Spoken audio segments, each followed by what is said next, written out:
All right, so these beings exist. Their forces are working right now parallel to where we are. How the ancient civilizations view them, how do they contact them? So I'm going to explain here the Egyptians, the Toltecs, and the Nazca, which were in Peru. It's a pre-Inca society or civilization. Here I am showing the pyramids of Giza. There is this guy called Wayne Herschel. He's British, born in 1959. He's still alive and he's in South Africa. And he is going to take the theories of O. von Speth and Robert Bauval. What they say basically is that the pyramids of Giza mirror the constellation of Orion, the Orion belt, and the X. If you can see here, it is like an X, and this is Orion's belt. Remember, this is the portal with Metatron is the place where we have to look, where our sun is looking, and where we can go if we really want to transcend, to evolve. So, aligned with the rhythm, basically. Okay, so here we have the pyramids of Giza in the same alignment, and we have here the corners, but there is one missing. There will be one of the points that are missing. And what happened was that in 1820s, there was an exploration in Egypt, and they found out all the foundations of a forgotten pyramid. But when this was set, after this expedition, the ruins were robbed and basically they disappeared, all the blocks. So when they noticed that they was there and that it completely aligns with this constellation, they just made it disappear.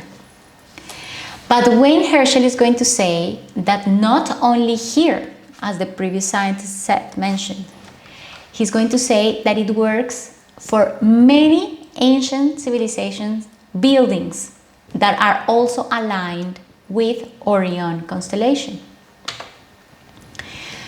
Also, here we have a papyrus that shows the creation, or when the gods arrived to Earth.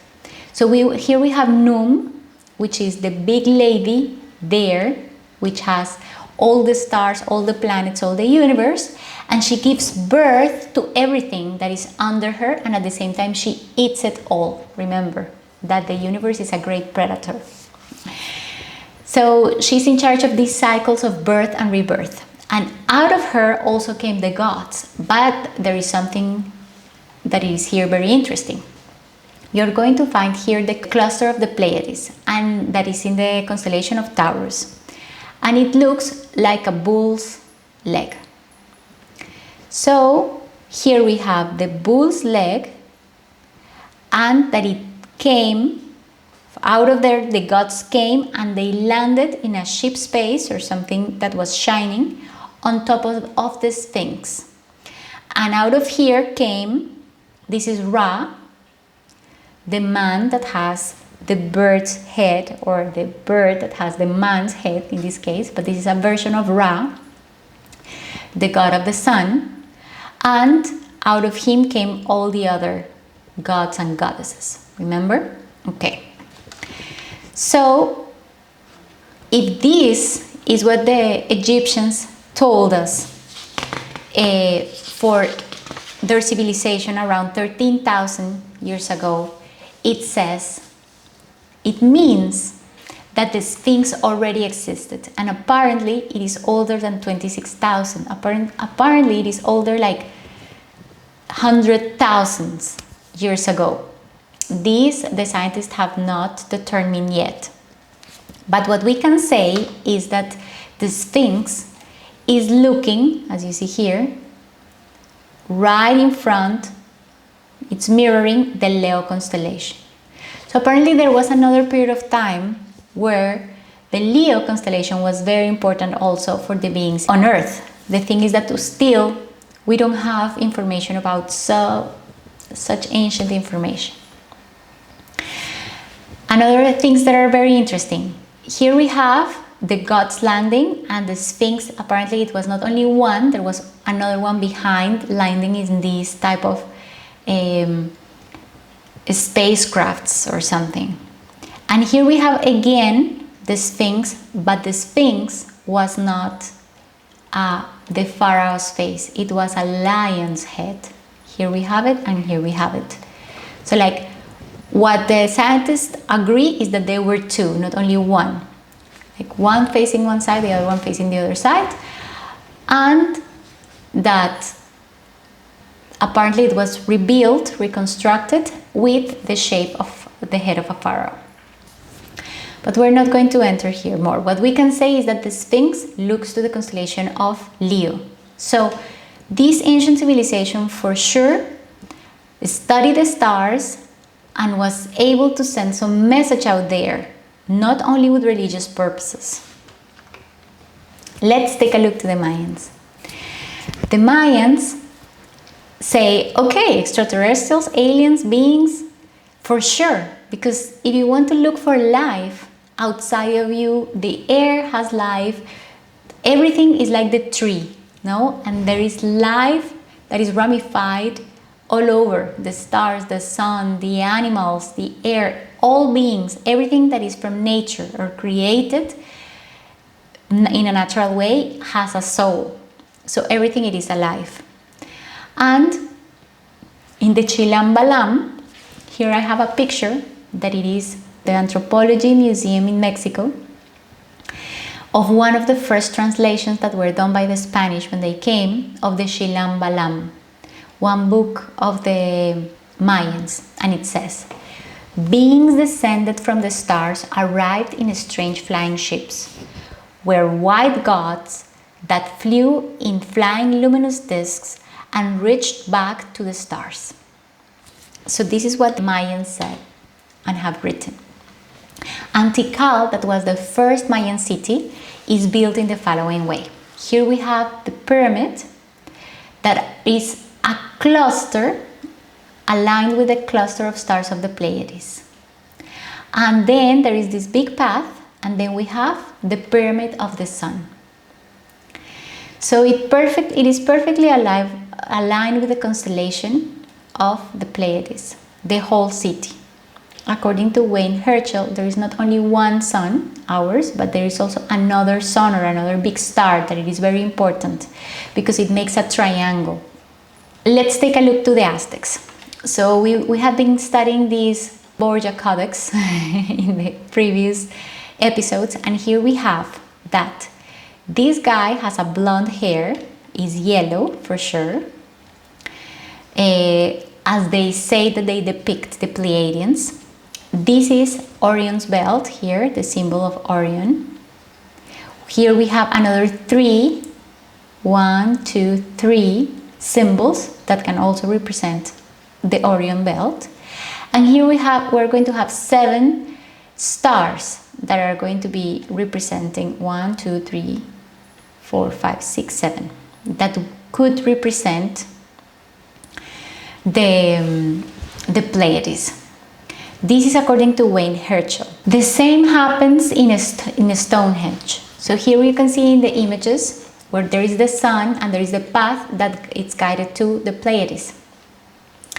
But in 2014, these lines appeared in the lands, in the crops around the Stonehenge. And if we just turn into light, we have this image. So apparently, we have here the Pleiades and here we have the sun, which is the center of Stonehenge. And this guy with this shield, with this helmet, that is a knight, and if we understand that he appears in England, where the history has to do a lot with this type of customs, he's pointing with the sword very clear towards the sun, like, please pay attention to this place. And this Stonehenge, it's aligned with the stars, and it was a place where men became God. Basically, where men were able to grow spiritually and received a transformation. to make a shift, a change in consciousness, a different state.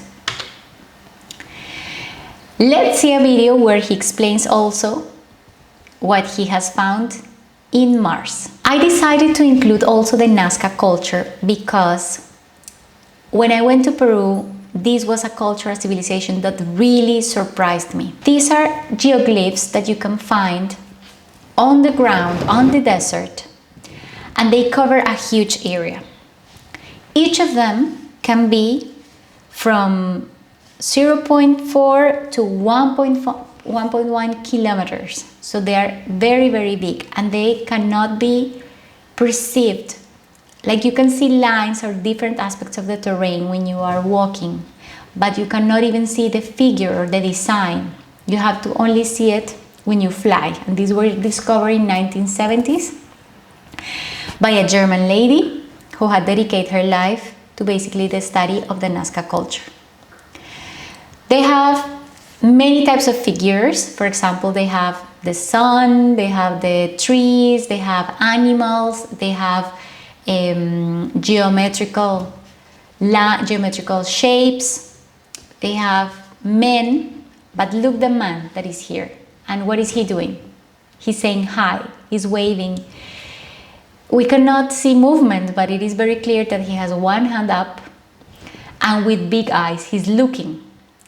For what we see here, we cannot say that he is human, because these are not the proportions, this is not the way that we're going to describe a human being. Look at this one.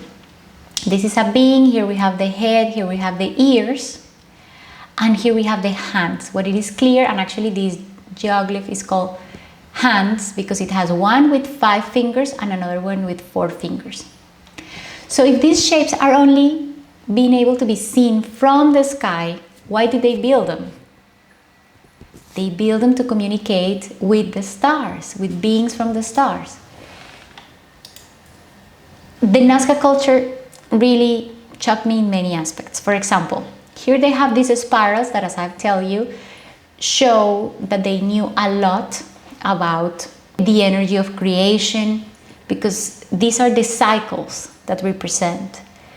Also, many skulls, elongated skulls, had been found in Nazca. And they also mummified their people. So here we have mummies. They know how to preserve the body. So that means that they also believe in the after-death life. Or maybe just leave the body, a shift. We have the elongated skulls. We have the spirals. And I love the handcrafts. So when I went to see the handcrafts to see what can I bring or what could I buy, I saw their tapestries. And what they basically did was this type of shapes. And if you see, look the feet here. The feet of this guy, of this being, are curved, which means that he's not standing up. Or he's swimming or he's flying, but he's not stand up. Look at this one. And this one is happy, full of colors. And these colors are the way that when you are having different states of consciousness, when your brain reaches the gamma states, when you are in very high meditations, or when you are, when people that have done ayahuasca and these altered states of consciousness, what you can see is in colors that are fluorescent. And look at the colors, and look at his face, and he is flying, and he's flying in the dark, like in the space. So like he's having a trip. Yes, people can say, okay, he did it because he was under a substance of something, right? But maybe he was also through a meditation. And here you also have this guy flying in the space with this other one, little one, look, the feet also moving. You can say, okay, they were just high and they were having fun. But they built the structures. They made geoglyphs that can only be seen from the sky. So there is something more. This is a really attractive culture to explore. And they disappear without a reason, similar to the Mayans. In the same way to the Mayans, the scientists are going to say that maybe they just end up with the resources, and because of that they disappeared. But they never find their bodies or the bones of the people in order to say, okay, they starved and they died, or they just migrate to another populations and then the bones are somewhere else, or no trace. So this is what it is very interesting. What are they trying to tell us? So let's see. Recently, we have heard many messages from these extraterrestrial beings. Since we developed the technology of being able to record and have cameras in our homes and all these, many people all around the world started filming or recording in the radio things that were strange, that we call paranormal. And we find out that most of them have things in common. They can be messages that says no war, stop conflicts, that are condemning the nuclear weapons, like no extermination of the nature, basically, of our human race and all around it, of our Mother Earth. They also talk about things that are going to occur according to celestial movement. For example, solstices, eclipses have been predicted. They also bring shapes, geometrical shapes, such as the one of the sacred geometry, spirals in the sky, spirals on the ground, and sounds like horns, like trumpets. And these had been appearing all over the world. OVNIs, UFOs, everything that you can check in YouTube, in the news and everything you can find. Some of them, NASA says, well, yes, we cannot recognize, it's a non-identified object. We cannot say what this is. This one I selected here to show you because it is very interesting. In 2014, the 6th of June, the day that they were celebrating the D-Day, which was the invasion in 1944, in Morse code appeared this in the crops of England, in Hampshire, and it says, no more war. So the message is very clear. When the celebration of this D-Day, of the landing of the troops, like starting the war, they say no more war. These other ones appear, for example, this is the seed of life. And here we have also the activation of the flower of life, like it's the source, the sacred geometry for creation. And these also were part of the crops, and these happened in Mexico, on top of Mexico City. The Mexican Meteorological Service said that they were visualizing or capturing or like receiving a frequency, an energy that was moving, that created this shape, the shape of the seed of life. Maybe the guardians of the tradition were activating their Merkabas and they were activating their knowledge, what they know about this creation. Or maybe from the outside something was coming on towards these pyramids. Remember that this center in Mexico City, there are the pyramids of Teotihuacan. But the meteorological service was able to record this. Jaime Maussan, he's Mexican. He is a person that had studied a lot of UFOs, a lot of paranormal things, and he has a whole channel with a very scientific approach, and he has been quiet many times, the same as Herschel, the one that I just showed you, that he mirrors the previous civilizations' constructions or buildings with the constellation of Orion. So there is a lot more things here. There is something that is more profound that we don't know, that our knowledge is limited to. But there are secrets here that somebody doesn't want everybody to know. And the final crop that I want to show here is, this one appears in 2011. It is the molecule of melatonin. Melatonin is something that we produce in our brain with our pineal gland when we reach elevated states of consciousness.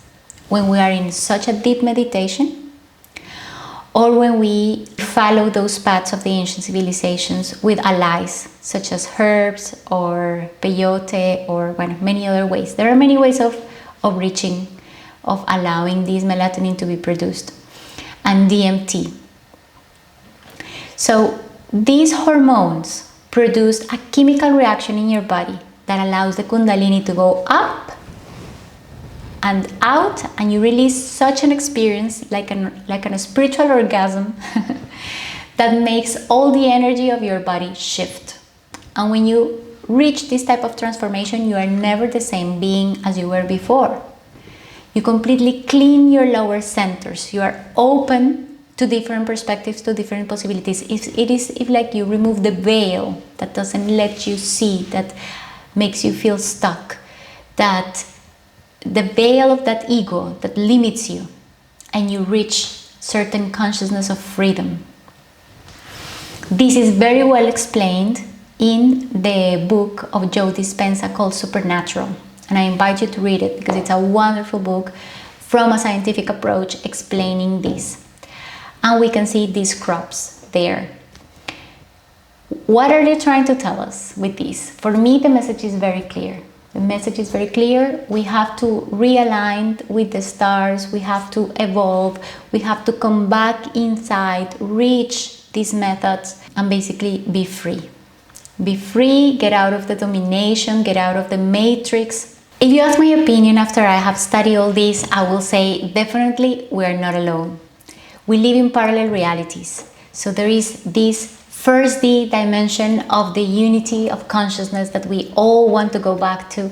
There is the second dimension when maybe low vibrational beings are living, or where the virus, the bacteria, things like that, but at the same time, with this duality, when there is the duality. In the third world, in the third dimension, we can see the physical world, the manifestation and the possibility of express yourself, the possibility of experiencing, the possibility of integrating, and obviously of transformation. So we have great potential being humans in this life.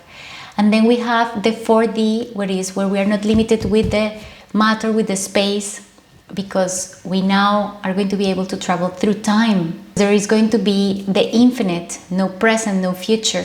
And the 5D, that is the feelings from the 528 hertz frequency, when you are all heart, all love.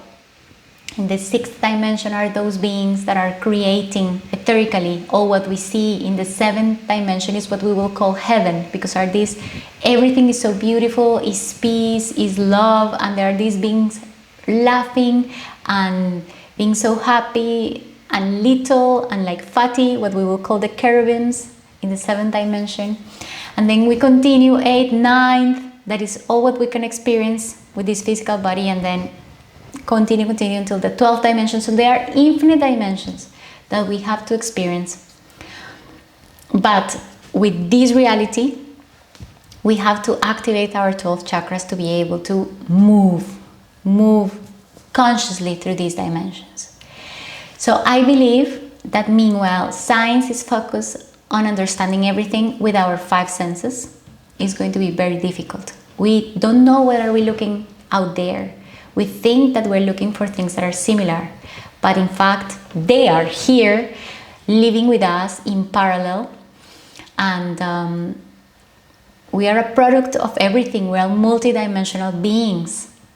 So perhaps with this reality, we're not able to see them, but it doesn't mean that they don't exist, and it doesn't mean that we cannot communicate with them. I would love that you experience it by yourself. Give it a try, and maybe we will have different answers. Thank you so much for watching. I hope to receive your comments. This is a very interesting topic. We can talk a lot. There is a lot of evidence, very interesting to discuss, but I just selected this because I think it was giving us a nice perspective. So thank you so much. Please send me your comments, and see you in the next one, where we're going to see the human origin. Bye!